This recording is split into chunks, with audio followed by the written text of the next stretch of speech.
Hello everyone, आप सबका स्वागत है मेरे चैनल राउजा क्लासेस पर। बच्चों, आजकल हमारी सीरीज चल रही है, सीरीज फॉर कंज्यूमर बिहेवियर, और उसमें वीडियो नंबर 4 तक मैं अपलोड कर चुका हूँ। वीडियो नंबर 4 में मैंने आपको लॉ ऑफ डिमांड और assumptions to law of demand पढ़ाया था। आज मैं कराऊंगा reason for operation of law of demand, यानी कि वीडियो नंबर 5, और जो किससे रिलेटेड रहेगी, reasons for operations of law of demand, यानी लॉ ऑफ डिमांड क्यों वैलिड है, लॉ ऑफ डिमांड के पीछे के क्या रीजंस हैं।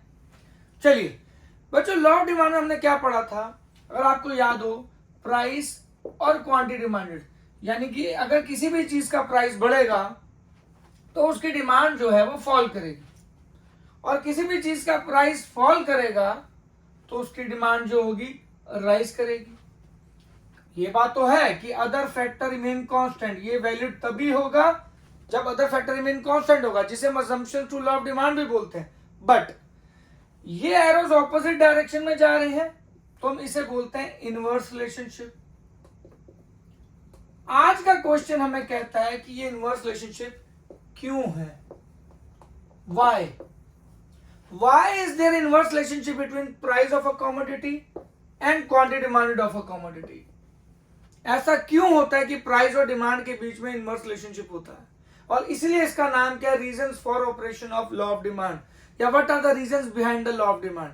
क्यों जब प्राइस किसी कमोडिटी का कम होता है तो ऐसा क्या कंज्यूमर की साइकी में चेंज आता है कि वो अपनी डिमांड को राइज करता है। बच्चों देखो, अगर हम इसको पॉइंट फॉर्म में समझेंगे ना तो ऐसा लगेगा कि 5 पॉइंट्स हैं, 5 पॉइंट्स इकोनॉमिक्स में किसी आंसर में लिख दो तो आपका आंसर कंप्लीट हो जाएगा। इसको आंसर पॉइंट से मत समझना, क्योंकि ये कंज्यूमर बिहेवियर का पार्ट है। हम सब कंज्यूमर हैं, अपने आप को कंज्यूमर मान लो और कंज्यूमर की साइकी से सोचो। तो कंज्यूमर की साइकी से अगर ये 5 पॉइंट रिलेट कर लोगे तो उसमें जो लिखा है वो आपको समझ आ जाएगा, तो याद करने की जरूरत नहीं पड़ेगी।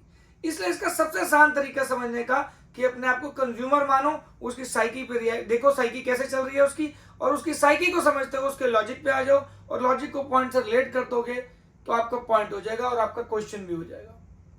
चलिए आज की क्लास स्टार्ट करते हैं पहले पॉइंट से। तो आज की क्लास क्या है, video number 5, what are the reasons for the operation of law of demand, यानी कि why is there inverse relationship between price of the commodity and quantity demanded.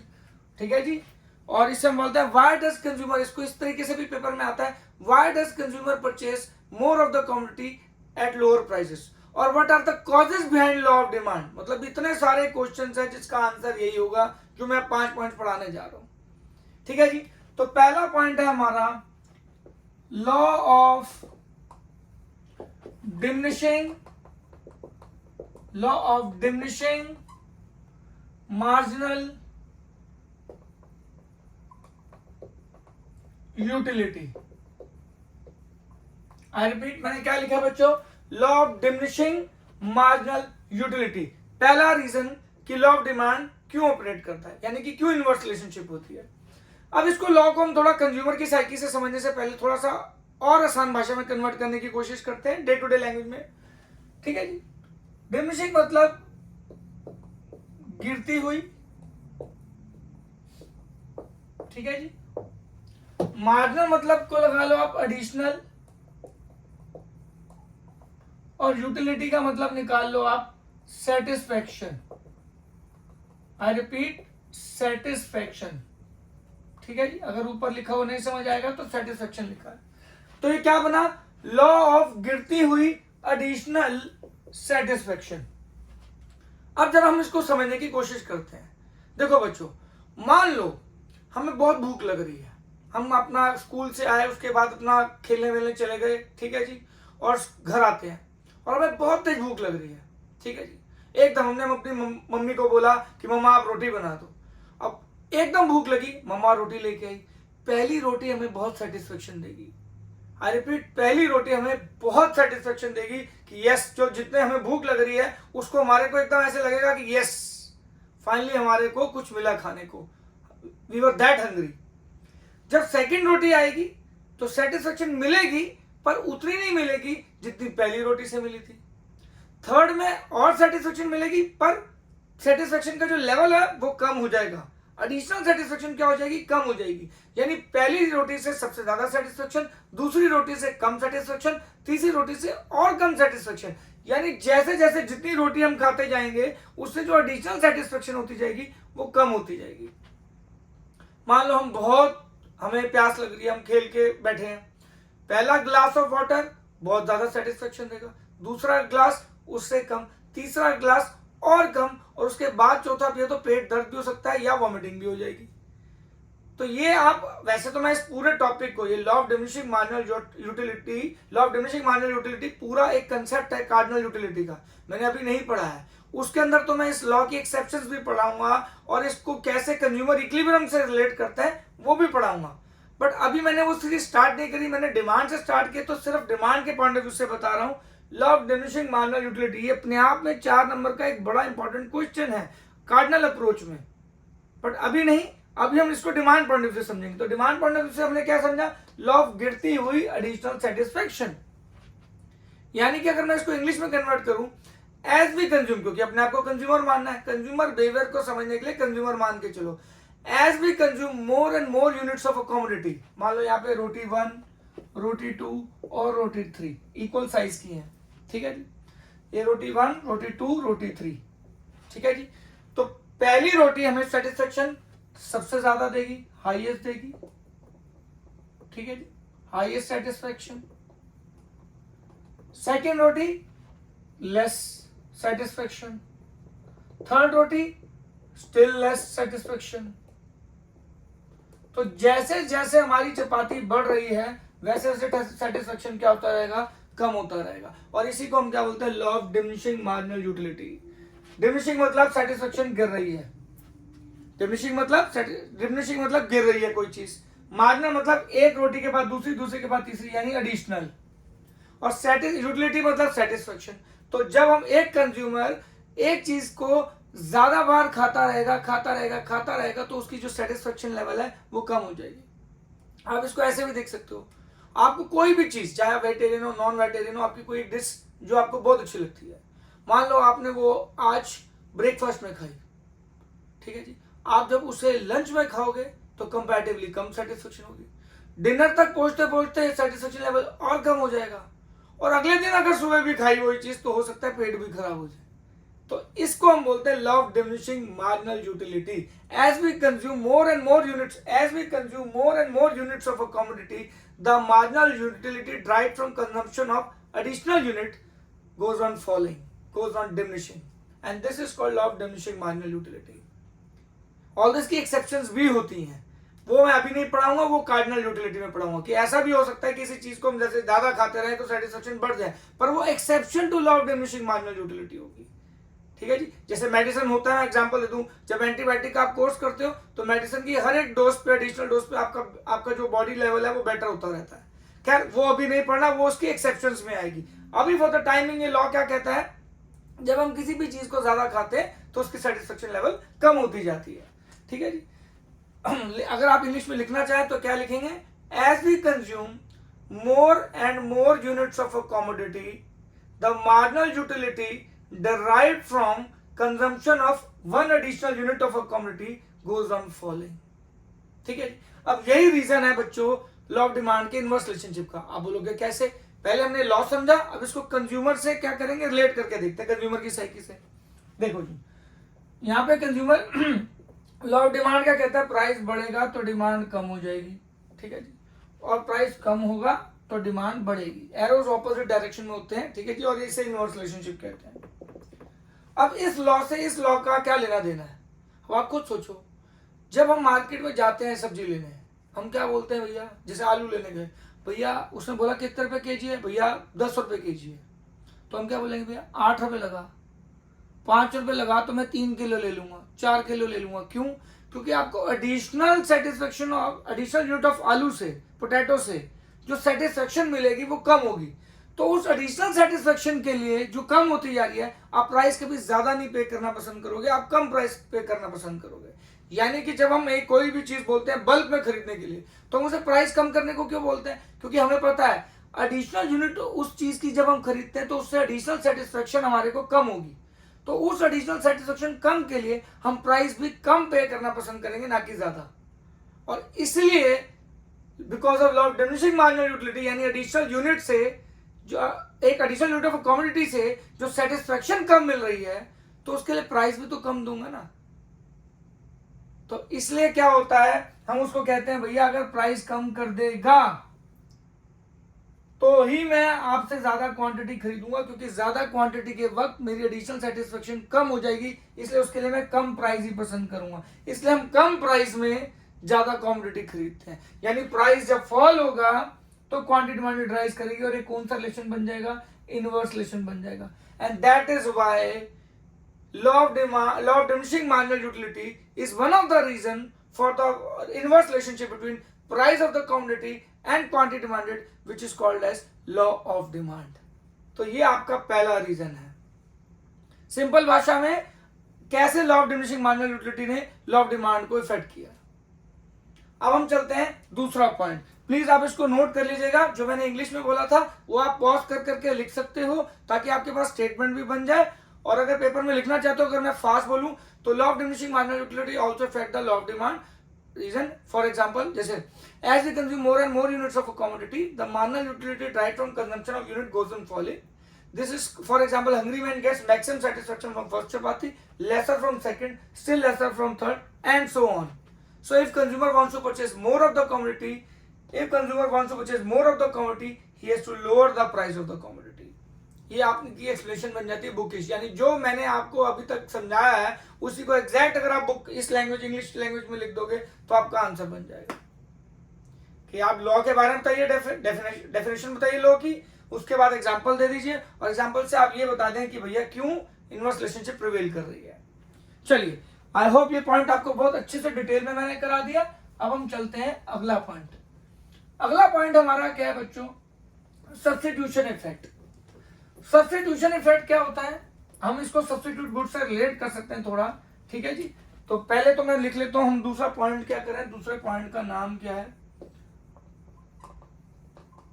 Substitution effect, ठीक है जी, ध्यान दीजिएगा। सब्स्टिट्यूशन इफेक्ट, सब्स्टिट्यूशन इफेक्ट क्या होता है, substitution of one commodity in place of another commodity when it become comparatively cheaper. ये तो definition है, पहले मैं इसको एग्जांपल से समझाता हूं ताकि आप रिलेट कर सको कंज्यूमर की साइकी से, तभी आप लॉ ऑफ डिमांड तक पहुंच पाओगे। सब्स्टिट्यूशन इफेक्ट में आप मान लो एक कोक ले लेते हैं और एक पेप्सी ले लेते हैं, ठीक है, ये दोनों एक तरह से क्या है, सब्स्टिट्यूट गुड्स है, ठीक है। अब पेप्सी जो है वो 10 रुपए की थी, कोक भी 10 रुपए की थी, मार्केट में दोनों चीजें सेम बराबर रेट की थी, ठीक है। मान लो पेप्सी के प्राइस 8 रुपए हो गए और कोक के प्राइस में कोई चेंज नहीं आया। मान लो कोक के प्राइस में कोई चेंज नहीं आया। अब अदर फैक्टर रिमेन कांस्टेंट, यहाँ पे कंज्यूमर की साइकी क्या कहेगी, जो लोग कोक पीते थे, प्रेफर करते थे, अब वो कोक नहीं लेंगे, वो कहेंगे भाई यहाँ 2 रुपए बच रहे हैं भाई पेप्सी लेने पे। और कंज्यूमर की एक रैशनल कंज्यूमर की साइकी होती है, अगर मेरा पैसा बच रहा है ना तो भैया जहां से बच रहा है वहां से बचा लो। Money save is equal to money earn, घर पे पैसा आएगा एक्स्ट्रा, मेरी परचेसिंग पावर बढ़ती है। तो यहाँ पे कॉमन सेंस क्या कहती है कि जो लोग कोक पीना चाहते थे, जो लोग कोक लेते थे, क्योंकि उस समय तो उनके पास कोई रीजन नहीं था, पर यहाँ पे जैसे ही पेप्सी का 8 रुपए प्राइस हुआ तो पेप्सी की जो डिमांड होगी वो बढ़ जाएगी। यानी अगर देखा जाए, इसको ध्यान से समझें कि अगर जैसे ही 10 रुपए से पेप्सी 8 रुपए की हो गई और अगर कोक वालों ने कोई प्राइस चेंज नहीं किए, यानी यहाँ पे पेप्सी के प्राइस क्या हुए, फॉल हो गए, प्राइस ऑफ पेप्सी, ठीक है जी, ये फॉल हो गया। तो जो लोग कोक लेते थे वो पेप्सी लेना शुरू कर देंगे। यानी जैसे ही कंपैरिजन में कोई कमोडिटी चीपर होने लगती है तो उसकी क्वांटिटी डिमांडेड ऑफ पेप्सी भी ऑटोमेटिकली यहाँ पे क्या हो जाएगी, बढ़ जाएगी। तो this is called substitution effect, कि जब कोई दो कमोडिटी के बीच में कंपैरिजन में कोई एक कमोडिटी सस्ती हो जाती है तो उसकी डिमांड ऑटोमेटिकली बढ़ जाती है, and this is called substitution effect. यानी कि जैसे ही पेप्सी का प्राइस फॉल हुआ तो जो लोग कोक पी रहे थे वो कोक छोड़ के पेप्सी पे आ जाएंगे और पेप्सी की क्वांटिटी डिमांडेड बढ़ जाएगी। This is called substitution effect. अब यहाँ पे प्राइस फॉल हो रहा है पेप्सी का, क्वांटिटी डिमांडेड ऑफ पेप्सी भी क्या हो गई, बढ़ गई। तो ये कौन सी रिलेशनशिप एग्जिस्ट हुई, यहाँ पे एरो ऑपोजिट डायरेक्शन में, इनवर्स, और इनवर्स रिलेशनशिप को ही हम क्या बोलते हैं, लॉ ऑफ डिमांड। अब यहां चाहे तो आप क्या कर सकते हैं, सब्स्टिट्यूशन की इफेक्ट की डेफिनेशन लिख सकते हैं, क्या, इसी को इंग्लिश में लिख दो, substitution of one commodity in place of another commodity, in place of another commodity, when it become comparatively, when it become comparatively or relatively, in comparison यानी कि relatively, comparatively or relatively cheaper, तो इसे हम क्या बोलते हैं, substitution effect, and this will become a reason of inverse relationship between price and quantity demanded which is called law of demand. तो substitution effect is also one of the reason for inverse relationship between law of demand, that's why consumer purchase more of the quantity at lower prices, यानी कि inverse relationship. और अगर आप again मैं बार बार बोल रहा हूं, substitution of one commodity in place of another commodity when it become comparatively or relatively, I repeat comparatively or relatively, अगर राइटिंग में थोड़ा इशू होगा तो मैं बोल रहा हूं relatively cheaper, तो इसे हम क्या बोलते हैं, सब्स्टिट्यूशन इफेक्ट। आप लिख लीजिएगा साथ साथ जो मैं बोल रहा हूं, सो दैट आपके नोट्स भी बन जाए, नहीं तो आपके पास बुक जो भी आपकी टेक्स्ट बुक होगी वो जरूर यूज कर लीजिएगा, साथ साथ उसको रिलेट करने के लिए आपका अंडरस्टैंडिंग लेवल और बढ़ जाएगा। एंड दिस इज, और उसके बाद आप एग्जाम्पल दे सकते हो।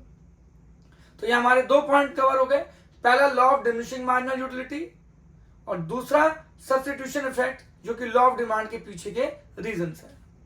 चलिए तो अब यहां पे हम क्या शो करेंगे बच्चों, तीसरा पॉइंट जो कि है income effect.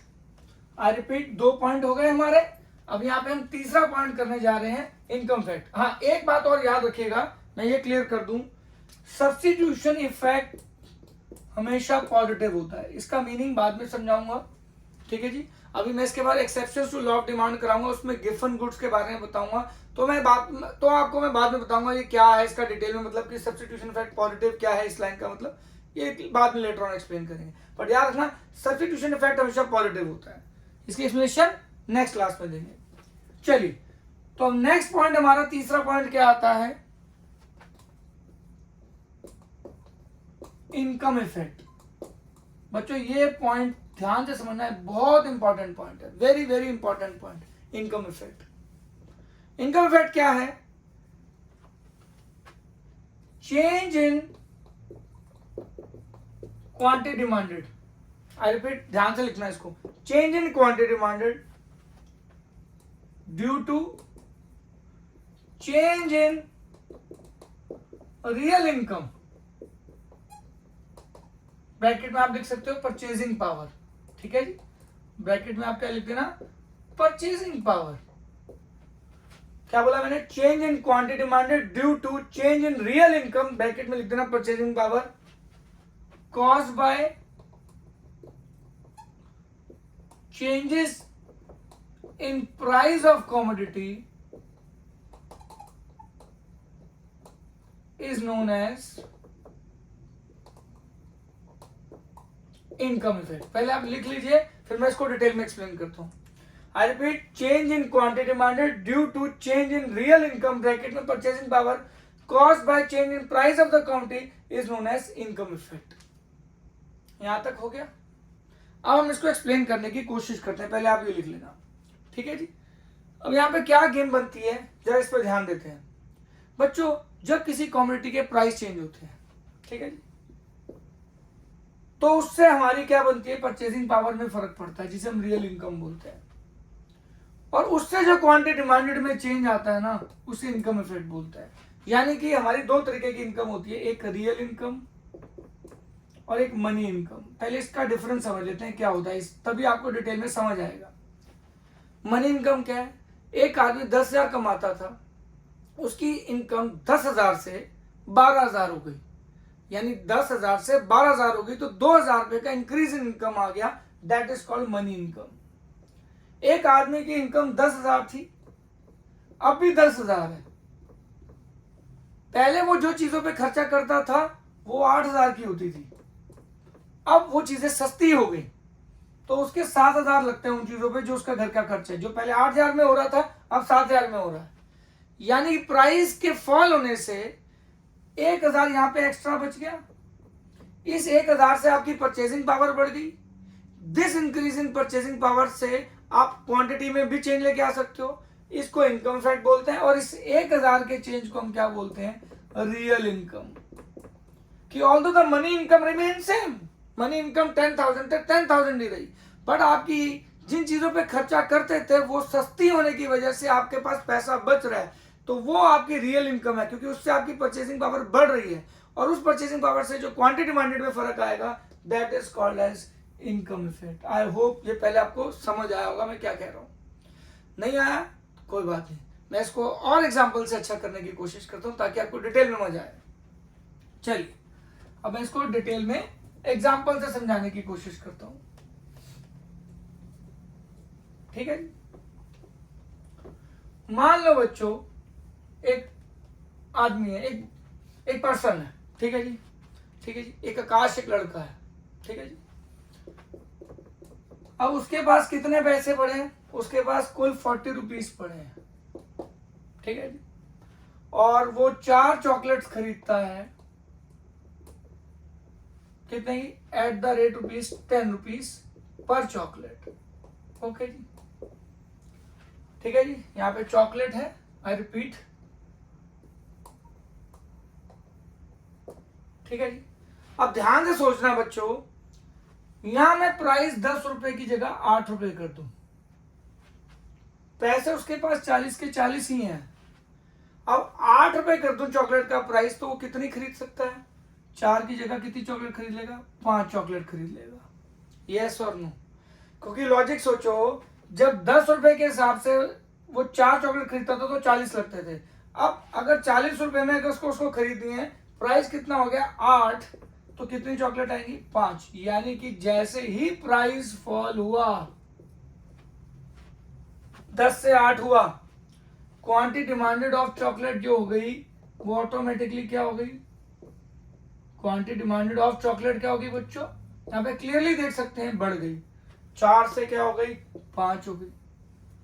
Money income remain same, money income remain same. यहां पे समझना पड़ेगा, प्राइस के फॉल होने से रियल इनकम, परचेसिंग पावर में चेंज आया, जिसकी वजह से 4 से 5 क्वांटिटी डिमांडेड हो गई।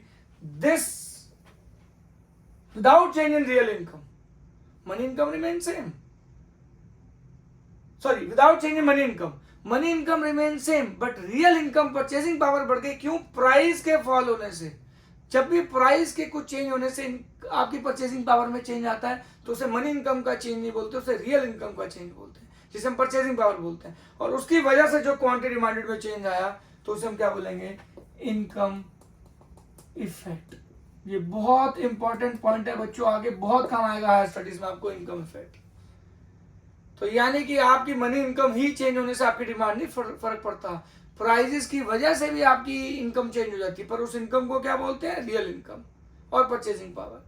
और उससे जो क्वांटिटी डिमांडेड में चेंज आया, उसे हम बोलते हैं इनकम इफेक्ट। अब यहाँ पे हम क्लियरली देख रहे हैं, उस इनकम इफेक्ट की वजह से, यानी प्राइस के फॉल होने की वजह से अपने आप एक इनकम में चेंज आता है, जिसे रियल इनकम बोलते हैं, जिसकी वजह से क्वांटिटी डिमांडेड में चेंज आया। अब यहाँ पे प्राइस फॉल हुआ, रियल इनकम, यानी कि प्राइस फॉल हुआ, रियल इनकम बढ़ गई, जिससे क्वांटिटी डिमांडेड भी बढ़ गई।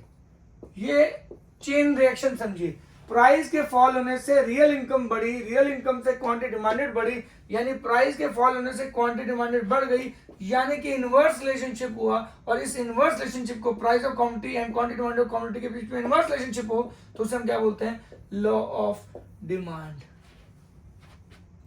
ये है आपका तीसरा रीजन, जिसे हम बोलते हैं इनकम इफेक्ट। आपको सिर्फ एक ही बात प्रूव करनी है कि प्राइस बढ़ेगा तो डिमांड कम होगी, या फिर इसका उल्टा, प्राइस कम हो जाए और डिमांड बढ़ जाए। और इसको अगर हम एक्सप्लेन कर देंगे तो हमारा क्वेश्चन सॉल्व हो जाएगा, what are the reasons behind law of demand. I hope ये आपको ये पॉइंट बड़े अच्छे से समझ आया होगा। ये हमारे 3 पॉइंट हो गए, कौन कौन से? Law of diminishing marginal utility, दूसरा आपका सब्स्टिट्यूशन इफेक्ट, और तीसरा आपका इनकम इफेक्ट। हाँ, इसमें एक नोट लिख लेना, जो कि अगली क्लास में ही समझाऊंगा, मैं अगली वीडियो में अपलोड करूंगा। स्पेशल नोट क्या है, इंपॉर्टेंट नोट क्या है प्लीज, कि इनकम इफेक्ट नॉर्मल गुड का पॉजिटिव होता है, इनकम इफेक्ट नॉर्मल गुड का पॉजिटिव होता है, इंफीरियर गुड का नेगेटिव होता है, और गिवन गुड्स का भी नेगेटिव होता है। बट इसको लेटर इसका क्या मतलब है, क्या सिग्निफिकेंस है, वो मैं अगली क्लास में बताऊंगा। हमारे गुड्स की क्लासिफिकेशन में दो इनकम के बेसिस पे जब हमने क्लासिफाई किया था तो 3 तरीके से किया था, पर अभी तक मैंने आपको 2 ही बताए थे, normal good and inferior good. तो अगली क्लास में जब मैं exceptions to law of demand पढ़ाऊंगा तब आपको पढ़ाऊंगा नॉर्मल गुड, इंफीरियर गुड और गिवन गुड्स, और इनके बीच में इनकम फैक्ट में प्लस क्या होता है और माइनस क्यों होता है, ये सारा को डिटेल में पढ़ाऊंगा। पर अभी के लिए income effect is a reason for law of demand. चलिए बच्चों, 4th पॉइंट को अब शुरू करते हैं। अब तक मैंने आपको 3 पॉइंट्स करा दिए, अब हमारे 4th पॉइंट की स्टार्टिंग है। 4th पॉइंट हमारा क्या कहता है बच्चों, एडिशनल कंज्यूमर। अब एडिशनल कंज्यूमर पॉइंट क्या कहता है, ध्यान से समझिएगा। वो कहता है अगर किसी भी कमोडिटी का प्राइस फॉल करेगा, जब भी प्राइस ऑफ कमोडिटी फॉल करेगा तो 2 effects are possible. 2 effects are possible. क्या होगा, पहला, old consumer will able to purchase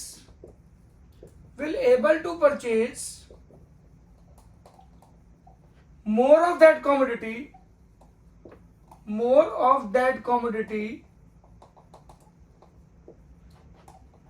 by spending same amount of money। आप खुद सोचिए, बड़ी अच्छी सी बात बताता हूं कि भाई अगर एक चीज के प्राइस गिर रहे हैं, मान लो एक आइसक्रीम का टब खरीदी थी, एक आइसक्रीम की बकेट खरीदी थी एक फैमिली, ठीक है जी। अब वहां पे मान लो 150 रुपए की खरीदी थी, 150 रुपीज की। अब उसका प्राइस अगर बकेट का 100 रुपीज हो गया, तो बाय स्पेंडिंग 150 रुपए उनको उस आइसक्रीम बकेट की क्वांटिटी ज्यादा मिल जाएगी। यानी जैसे ही प्राइस ऑफ कमोडिटी फॉल हुआ तो जो ओल्ड कंज्यूमर था अपने जितना पहले अमाउंट स्पेंड करा था अगर उतना ही करेगा तब भी उसको क्वांटिटी ज्यादा मिलनी शुरू हो जाएगी। पहली चीज ये हो गया, पहला इफेक्ट। और दूसरा, new customer will enter into the market. New consumer will enter into the market. अब इसका क्या मतलब है, ध्यान से समझना। New consumer will enter into the market means जो लोग 150 रुपए पे उस आइसक्रीम बकेट को अफोर्ड नहीं कर सकते थे, अब वो 100 रुपए के अंदर उस आइसक्रीम बकेट को अफोर्ड कर सकेंगे। यानी कि अगर 150 रुपए की आइसक्रीम बकेट थी, ठीक है जी, अगर वो प्राइस 100 रुपए बकेट पे आ गया, आइसक्रीम बकेट 100 रुपए की हो गई, तो क्या इफेक्ट होगा, ओल्ड कंज्यूमर भी ज्यादा खरीद पाएंगे और न्यू कंज्यूमर जो 150 रुपए में अफोर्ड नहीं कर सकते थे अब 100 रुपए में अफोर्ड करना शुरू कर देंगे। तो यहाँ पे क्या इफेक्ट हुआ, both old consumer and new consumer, I repeat, both old consumer and new consumer will increase the demand of commodity that is ice cream bucket when the price of commodity falls। यहाँ पे clearly समझ आ रहा है कि जैसे ही price of commodity fall करेगा, जैसे ही ice cream bucket के प्राइस फॉल करेंगे, यहाँ पे हमें क्लियरली समझ आ रहा है कि ओल्ड कस्टमर ज्यादा खरीद पाएंगे सेम अमाउंट ऑफ मनी में और न्यू कस्टमर खरीद सकेंगे जो पहले नहीं खरीद सकते थे। So both old customer and new customer will push up the demand eight reduce price. तो अगर प्राइस लो होगा तो ऑटोमेटिकली क्वांटिटी ऑफ कमोडिटी की डिमांड बढ़ जाएगी। और ये कौन सी रिलेशनशिप हो गई, अगेन इनवर्स। और अगर प्राइस और कमोडिटी के बीच में इनवर्स रिलेशनशिप हो तो सिंपल लॉजिक है, उसे हम क्या बोलते हैं, लॉ ऑफ डिमांड, क्योंकि inverse relationship is a significance of law of demand. तो यहाँ पे हमारे कितने पॉइंट्स हो गए बच्चों, 4 पॉइंट्स हो गए। चलिए बच्चों, अब हम करते हैं 5th पॉइंट। 5th पॉइंट हमारा क्या है, जो कि लास्ट पॉइंट है इस पूरे reason for operation of law of demand का, डिफरेंट यूजेस ऑफ कमोडिटी। अगर आप ये भी पढ़ लेते हैं तो आपके 5 रीजंस कंप्लीट हो गए कि why is there inverse relationship between price of the commodity and quantity demanded, और why does consumer purchase more of the commodity at lower prices, और what are the causes behind law of demand. इन सब का answer यही है। तो 5वां point आपका लास्ट आ गया, डिफरेंट यूजेस ऑफ कमोडिटी। देखो जी, ध्यान से समझना बच्चों, एक कमोडिटी के बड़े सारे यूजेस होते हैं, जैसे मिल्क के, milk can be made use for drinking purpose, making tea, babies drinking purpose, उसके बाद मेकिंग चीज, कर्ड, स्वीट्स, खीर, बहुत सारे पर्पस के लिए काम आता है। सेम इलेक्ट्रिसिटी के भी बहुत सारे यूज हैं। अब यहाँ पे दिमाग लगाने कंज्यूमर की साइकिल समझनी है। क्या, अगर प्राइस ऑफ मिल्क यानी कि एक पर्टिकुलर कमोडिटी क्या होगा, बढ़ जाएगा, तो कंज्यूमर की साइकिल पे क्या चेंज होगा, बिहेवियर में क्या चेंज आएगा कि भाई यार कम पर्पस के लिए यूज करो, सिर्फ चाय बनाओ और बच्चों को पिलाओ। अभी उसके लिए चीज बनाने का टाइम, घी बनाने का टाइम, या दही स्वीट बनाने का टाइम, खीर बनाने का टाइम, बंदा उसके यूजेस को रिस्ट्रिक्ट कर देगा, क्योंकि महंगाई बढ़ रही है। बंदा कहेगा यूजेस को एसेंशियल यूजेस तक ही रखो और उसकी डिमांड क्या करनी शुरू कर दो, कम शुरू कर दो। तो यहाँ पे हम क्लियरली देख रहे हैं कि अगर डिफरेंट यूजेस ऑफ कमोडिटी हैं और अगर किसी चीज का प्राइस बढ़ जाएगा उस पर्टिकुलर कमोडिटी का, तो कंज्यूमर की बिहेवियर में क्या चेंज आएगा, उसकी डिमांड क्या करनी शुरू कर देगा, कम करनी शुरू कर देगा, क्योंकि उसको लगेगा भाई महंगाई बढ़ रही है, मुझे अपने यूजेस को क्या रखना है, रिस्ट्रिक्टेड रखना है। यही अगर मिल्क के प्राइस ड्रॉप कर जाएंगे तो भैया खीर भी बनेगी, कस्टर्ड भी बनेगा, और उसकी जो ऑटोमेटिकली और भी वेरियस यूजेस हैं उनको बढ़ावा दिया जाएगा, ऑटोमेटिकली उसकी डिमांड बढ़ जाएगी। अब देखा जाए तो यहाँ प्राइस ऑफ मिल्क और quantity of milk different uses की वजह से भी आपकी बढ़ सकती है या कम हो सकती है। यानी कि प्राइस अगर बढ़ रहा है तो यूजेस को रिस्ट्रिक्ट कर लिया जाएगा, प्राइस अगर कम हो रहा है तो यूजेस को एक्सपेंड कर दिया जाएगा, लिबरल हो जाएगा कि आप उसके ज्यादा से ज्यादा यूज करोगे। और ऑटोमेटिकली अगर ये देखें कौन सी रिलेशनशिप बनी, इनवर्स। और जब भी प्राइस और क्वांटिटी डिमांडेड और कमोडिटी के बीच में इनवर्स रिलेशनशिप होगी तो ऑटोमेटिकली वो क्या बन जाएगा, लॉ ऑफ डिमांड। तो डिफरेंट यूजेस ऑफ कमोडिटी की वजह से भी लॉ ऑफ डिमांड जो है वो प्रिवेल करता है। तो टोटल 5 पॉइंट्स हो गए, law of diminishing marginal utility, income effect, substitution effect, additional customer और additional consumer and different uses of a commodity. I hope आपको सारे रीजंस बहुत अच्छे से समझ आए होंगे। बहुत जल्दी मैं exception to law of demand का वीडियो भी अपलोड करूंगा, आप बने रहिएगा। लंबी सीरीज है, इसको बहुत एक्साइटिंग वे में करेंगे। इन केस आपको कोई डाउट होगा प्लीज मेरे कमेंट सेक्शन में मुझे बताइएगा, मैं बहुत जल्दी आपको उसकी रिजॉल्व करने की, इशू को रिजॉल्व करने की पूरी कोशिश करूंगा। ऐसे बने रहेगा। नमस्कार, जय Hind, God bless you all.